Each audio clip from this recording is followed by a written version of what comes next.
Hello student, आपका हमारे YouTube channel पर स्वागत है। दोस्तों, जो अभ्यर्थी रीट और यूपी टेट सी टेट की जो लेवल 1 की तैयारी कर रहे हैं, उन सभी स्टूडेंट के लिए आज हमारे चैनल पर एक क्वेश्चन श्रृंखला तैयार हो रही है जो आपको प्रतिदिन देखने को मिलेगी।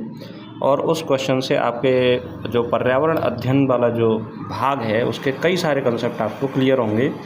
और आशा करता हूं कि आपको जो सारे पॉइंट हैं वो धीरे धीरे क्वेश्चन के माध्यम से क्लियर हो जाएंगे। और क्वेश्चन करने से एक तो हमें ये पता चलता है कि क्वेश्चन हमें कैसे करना है, दूसरा हमारे कंसेप्ट कहाँ पर कमज़ोर पड़ रहे हैं तो उन सभी को हम क्लियर कर सकते हैं।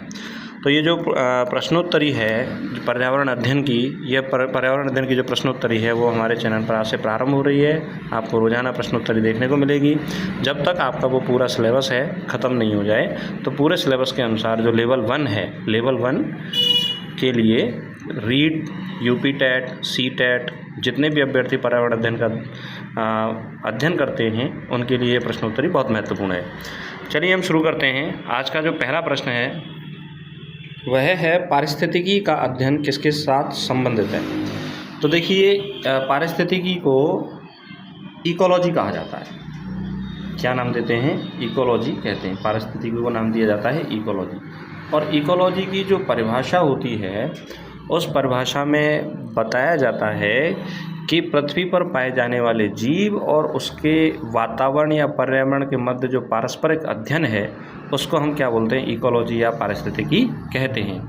तो पेड़ जीव के अंतर्गत आता है, लेकिन इसमें पर्यावरण या वातावरण नहीं आ रहा। मनुष्य जीव है और पशु भी जीव है, तो इसका जो सी ऑप्शन है, सटीक ऑप्शन है पर्यावरण और जीव। तो परिभाषा के अनुसार पर्यावरण और जो जीव हैं वो पारिस्थितिकी का अध्ययन है।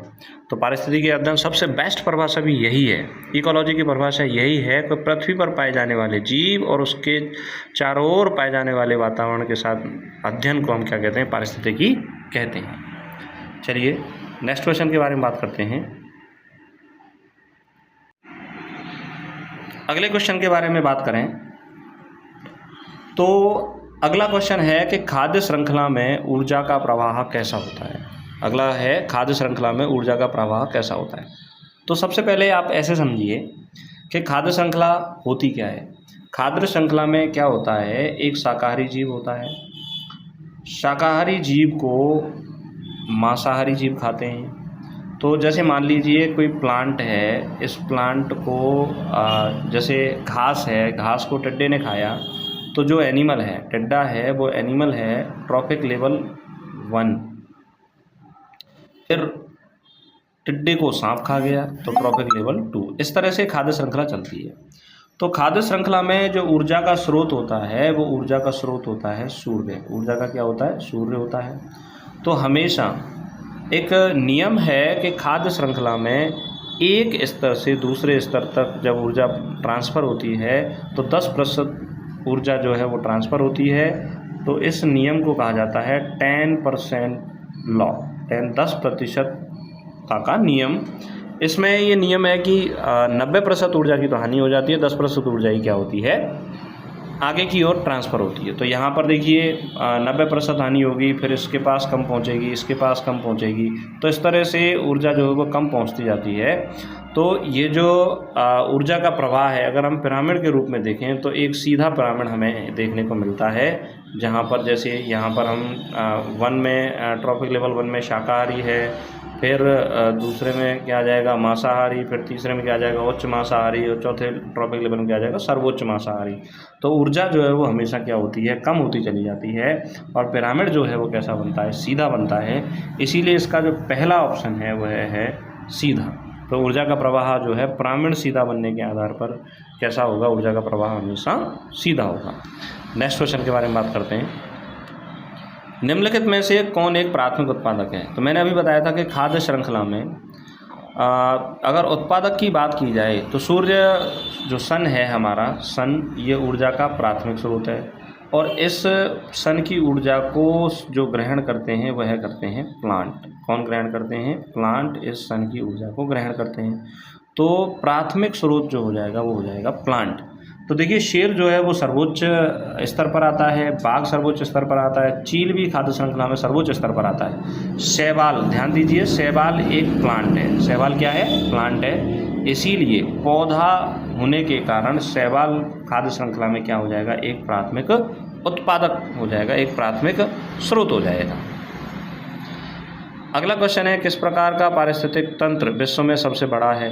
तो देखिए आप जानते हो कि पृथ्वी का, अगर हम संपूर्ण पृथ्वी की बात करें तो पृथ्वी का 70% जो भाग है वह जल से घिरा हुआ है, महासागरों से घिरा हुआ है। तो महासागरों से घिरा होने के कारण जो महासागरीय पारिस्थितिक तंत्र है वह विश्व में क्या होगा? सबसे बड़ा होगा। तो सबसे बड़ा जो पारिस्थितिक तंत्र है वह कौन सा पारिस्थितिक तंत्र होगा? महासागरीय पारिस्थितिक तंत्र सबसे बड़ा होगा, क्योंकि मरुस्थल पृथ्वी पर इतने नहीं पाए जाते। और जल, तो जल का अर्थ यहाँ पर ये हो जाएगा कि जलाशय है, झील है, नदियाँ हैं, तालाब हैं। वन जो है वो वन पाए तो जाते हैं लेकिन इतने नहीं है, धीरे धीरे पृथ्वी पर वन भी कम हो गए हैं। तो इसीलिए पारिस्थितिक तंत्र का सबसे बड़ा जो उदाहरण आ जाएगा वो कौन सा आ जाएगा? आपका महासागर। तो देखिए बहुत मोस्ट इंपॉर्टेंट क्वेश्चन है, इसको आप याद रखिए, आने वाली परीक्षा में ये पूछा जा सकता है। नेक्स्ट क्वेश्चन के बारे में बात करते हैं। वायुमंडल में कार्बन डाइऑक्साइड की वृद्धि का मुख्य कारण क्या है? देखिए अगर हम वायुमंडल में कार्बन डाइऑक्साइड की वृद्धि का मुख्य कारण यदि हम जानें तो वनों की कटाई वायुमंडल में सबसे ज़्यादा होने के कारण जो वायु प्रदूषण है वो फैल रहा है, क्योंकि पेड़ पौधे जो है वो कार्बन डाइऑक्साइड को प्रकाश संश्लेषण प्रक्रिया के दौरान ग्रहण करते हैं और बदले में हमें क्या देते हैं? ऑक्सीजन देते हैं। तो बाहर क्या निकालते हैं? ऑक्सीजन। और पेड़ पौधे लेते क्या हैं? लेते हैं कार्बन डाइऑक्साइड।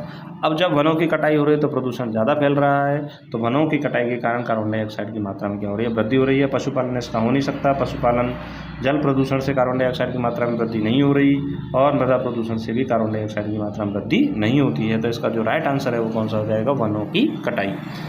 अगले क्वेश्चन के बारे में बात करें, पारिस्थितिक तंत्र में ऊर्जा का मुख्य स्रोत क्या है? देखिए कभी भी, ये बहुत ज़्यादा मोस्ट इंपॉर्टेंट क्वेश्चन है और इतनी परीक्षाओं में पूछा जा चुका है और आने वाली परीक्षाओं में भी पूछा जाएगा। कभी भी अगर आपसे पूछा जाए कि पारिस्थितिक तंत्र में ऊर्जा का मुख्य स्रोत क्या है, तो ऊर्जा का मुख्य स्रोत है सूर्य। अब देखिए कई बार क्या है, ऑप्शन में सूर्य न देकर वो विकिरणीय ऊर्जा, सौर ऊर्जा या तरंग ऊर्जा शब्द भी दे सकता है, तो आपको उससे शब्द से विचलित नहीं होना है।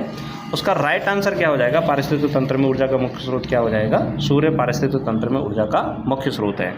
अगला क्वेश्चन की बात करें अपन, बायोमास का अर्थ क्या है? देखिए बायोमास का अर्थ होता है, बायोमास का जैसे वास्तव में जो अर्थ होता है कि भाई कोई भी जीवित पदार्थ है, जीवित पदार्थ में से जल की मात्रा को निकाल दिया जाए तो जो पदार्थ की वास्तविक मात्रा जो बैठती है उसे हम क्या बोलते हैं? बायोमास कहते हैं। तो बायोमास का अर्थ होगा जीवित पदार्थ की कुल मात्रा को हम क्या कहते हैं? बायोमास कहते हैं। बायोमास में देखिए पानी जो है वो निर्जीव है, मिट्टी है निर्जीव है, ऊर्जा जो है वो निर्जीव स्वरूप है, तो इसीलिए इसका राइट आंसर हो जाएगा जीवित पदार्थ की कुल मात्रा क्या है? बायोमास है। ये क्वेश्चन भी बहुत इंपॉर्टेंट है, आने वाली परीक्षा में आपको देखने को मिल सकता है। नेक्स्ट क्वेश्चन, अगला क्वेश्चन है, वायुमंडल में सबसे अधिक मात्रा में कौन सी गैस पाई जाती है? तो हमने अगर हम गैसों की बात करें तो सर्वाधिक मात्रा में 78% जो मात्रा है वो नाइट्रोजन गैस की है। 78% जो मात्रा है वो किसकी है? नाइट्रोजन गैस की है। उसके बाद लगभग 21% जो मात्रा होती है वह ऑक्सीजन गैस की होती है। और उसके बाद आपकी आ जाती है आर्गन गैस, जो लगभग 1% आर्गन गैस है वो लगभग 1% मात्रा में पाई जाती है। और उसके बाद आती है अन्य गैसें आती हैं, जैसे कार्बन डाइऑक्साइड है, कार्बन मोनोऑक्साइड है, सल्फर डाइऑक्साइड है, ये गैसें वायुमंडल में पाई जाती हैं। तो सर्वाधिक मात्रा में नाइट्रोजन गैस पाए जाने के कारण इसका जो राइट आंसर हो जाएगा वो कौन सा हो जाएगा? Nitrogen gas. नेक्स्ट है, कौन सी प्रक्रिया के द्वारा पौधे अपनी ऊर्जा प्राप्त करते हैं? तो मैंने अभी अभी बताया था कि सूर्य से पौधे प्रकाश संश्लेषण की प्रक्रिया के द्वारा भोजन प्राप्त करते हैं, तो इसका राइट आंसर क्या हो जाएगा? प्रकाश संश्लेषण, श्वसन। इसमें कौन सी प्रक्रिया के द्वारा पौधे अपनी ऊर्जा प्राप्त करते हैं? तो प्रकाश संश्लेषण के द्वारा तो भोजन निर्माण करते हैं, प्रकाश संश्लेषण के द्वारा तो भोजन निर्माण करते हैं, तो प्रकाश संश्लेषण नहीं होगा, श्वसन प्रक्रिया के द्वारा। किसके द्वारा? श्वसन प्रक्रिया के द्वारा, क्योंकि पौधों में जो ऊर्जा का जो स्रोत होता है वो होता है एटीपी, और एटीपी का जो निर्माण होता है, एटीपी की फुल फॉर्म होती है एडेनोसिन ट्राइफॉस्फेट, और इसका निर्माण होता है श्वसन प्रक्रिया के द्वारा। तो श्वसन प्रक्रिया के द्वारा पौधे क्या करते हैं? ऊर्जा प्राप्त करते हैं। तो इसका जो राइट आंसर है वो क्या हो जाएगा? श्वसन।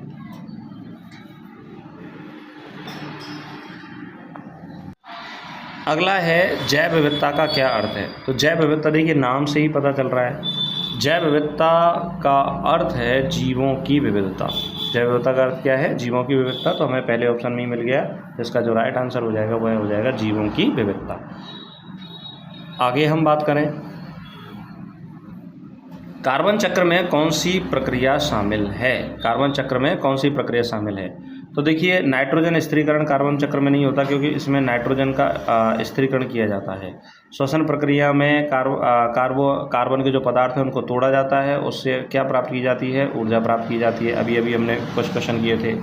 प्रकाश संश्लेषण में वायुमंडल से कार्बन डाइऑक्साइड और जल का उपयोग करके प्रकाश संश्लेषण के द्वारा ग्लूकोज का निर्माण किया जाता है। किसका निर्माण किया जाता है, ग्लूकोज का निर्माण किया जाता है, और बदले में ऑक्सीजन को बाहर निकाला जाता है। तो कार्बन चक्र में यह प्रकाश संश्लेषण प्रक्रिया शामिल होगी, क्योंकि यहाँ पर ग्लूकोज जो है वो क्या है, कार्बन का ही एक अवयव है, कार्बन का ही पदार्थ है। और कार्बन डाइऑक्साइड में भी क्या है, कार्बन है। तो ये जो कार्बन है वो एक चक्र के रूप में घूमता है, और जब वह पेड़ पौधा जो मर जाता है तो अपघटन के द्वारा भी कार्बन जो है वो वायुमंडल में पुनः आ जाता है। तो प्रकाश संश्लेषण प्रक्रिया जो है वो किस में शामिल होगी, कार्बन चक्र में शामिल होगी। अगला क्वेश्चन के बारे में बात करें, जलवायु परिवर्तन का मुख्य कारण क्या है। जलवायु परिवर्तन, तो देखिए जलवायु परिवर्तन का जो मुख्य कारण है, अब देखिए ये क्वेश्चन बहुत इंपॉर्टेंट है, इसके ऑप्शनों पर नज़र डालिए। ग्रीन हाउस गैस की मात्रा में वृद्धि, ग्रीन हाउस गैस। दूसरा है ओजोन परत की कमी। तीसरा है जल प्रदूषण, और चौथा है वृक्षारोपण। तो ध्यान दीजिए, ग्रीन हाउस गैस की मात्रा में वृद्धि होने के कारण, इनकी मात्रा जो अतिरिक्त बढ़ रही है, तो इसके कारण पृथ्वी पर एक प्रभाव दिखाई देता है, जिसे हम बोलते हैं ग्लोबल वार्मिंग। क्या नाम देते हैं इसको, हम ग्लोबल वार्मिंग नाम देते हैं।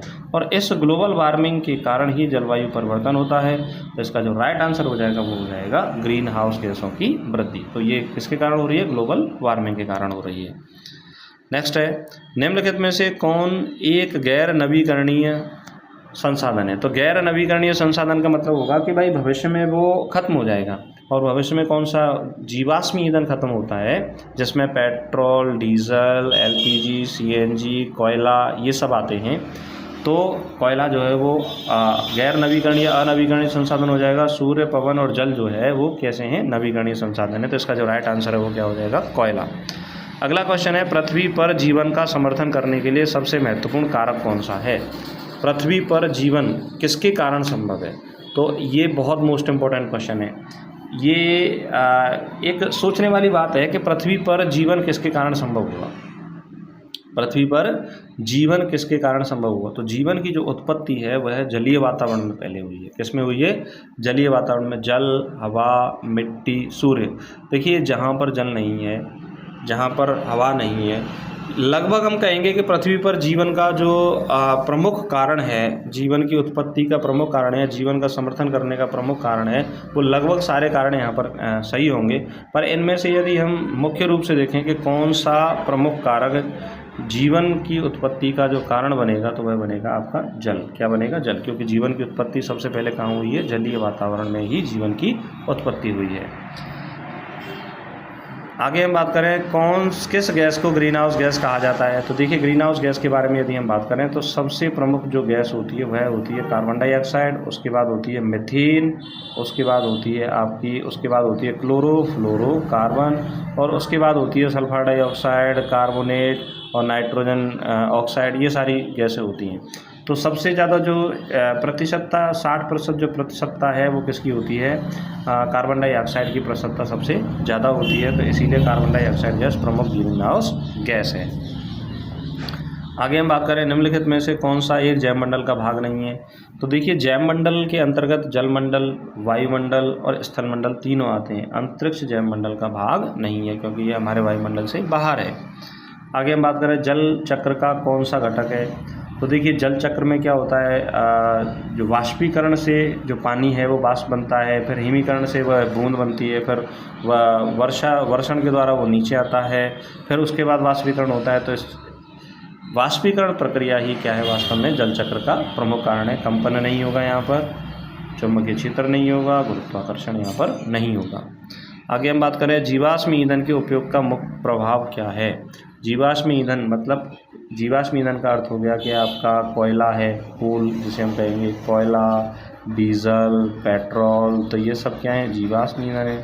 तो इनके उपयोग के कारण क्या है, वायुमंडल में कार्बन डाइऑक्साइड ज़्यादा उत्सर्जित हो रही है, जिससे ग्लोबल वार्मिंग का प्रभाव हमें दिखाई दे रहा है। आगे हम बात करें संरक्षित क्षेत्र क्या होते हैं। देखिए, संरक्षित क्षेत्र जो है वो सरकार ने वनों को बचाने के लिए बनाए हैं। वे स्थान जहाँ पर प्राकृतिक संसाधनों का संरक्षण किया जाता है, उन स्थानों को संरक्षित क्षेत्र कहते हैं। और संरक्षित क्षेत्रों में शहरों के विस्तार को रोका जाता है, औद्योगिक विकास पर लगाम लगाई जाती है, जल प्रदूषण को भी क्या किया जाता है, रोका जाता है।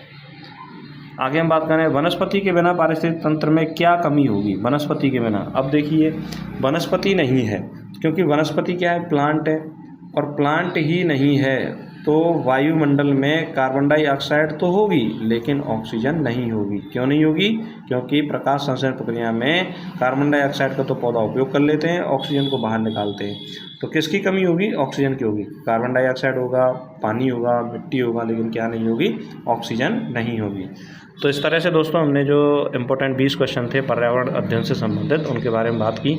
बहुत अच्छे क्वेश्चन हैं, आपको दिमाग चलाने पर विवश करते हैं, और अच्छे क्वेश्चन होने के साथ साथ ये आने वाली परीक्षाओं में भी आपको देखने को मिल सकते हैं। तो इसी के साथ जो क्वेश्चन प्रश्नोत्तरी की जो श्रृंखला है वो आपको लगातार मिलती रहेगी, और आगे भी हमारे चैनल से जुड़ते रहिए। और जो भी स्टूडेंट लेवल 1 की तैयारी कर रहे हैं, टीचर के एग्ज़ाम की तैयारी कर रहे हैं, वो इन क्वेश्चनों को ज़रूर देखें। आशा करता हूँ कि आपको ये चैप्टर समझ में आया होगा, और इसी के साथ सभी को राधे राधे, नमस्कार।